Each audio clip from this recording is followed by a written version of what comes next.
کائنات گوشم با توه. من دارم همه چی رو از دست میدم.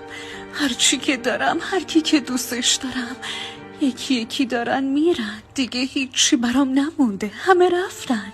همه اونایی که دوستشون داشتم همشون رفتن.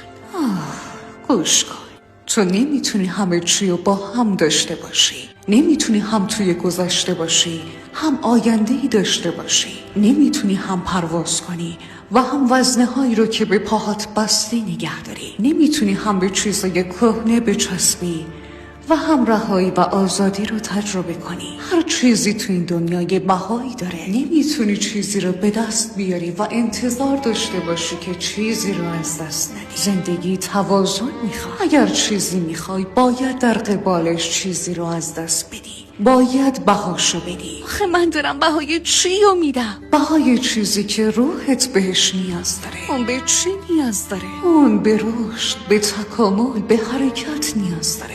اما تو وابسته‌ای. برای همین نمیتونی حرکت کنی. اگه قرار باشه پرواز کنی باید اول اونایی رو که به بالها آویزون شدن زمین بذاری. تو نمیتونی خورشید درون تو ببینی تا وقتی به سایه حضور دیگران معتادی. تو داری بهای رهایی رو میدی. رهایی مجانی نیست. باید چیزایی رو که بیشتر از همه بهشون چسبیدی برای رها شدنت قربانی کنی تا چیزی رو به دست بیاری که از ازل به تعلق داشته. من باید چی کار کنم؟ باید به کسی که هستی برای رسیدن به کسی که باید باشی خیانت کنی. آخه چرا؟ چون من نمیتونم تو رو به جایی ببرم وقتی زنجیر به پاهاته. نمیتونم آینده‌ای برات بسازم وقتی چسبیدی به گذشتت. اما من دارم درد میکشم. ببین، درد از دست دادن بهای بیداریه، قیمت رهایی. برای اینکه نور بشی باید بسوز. این درد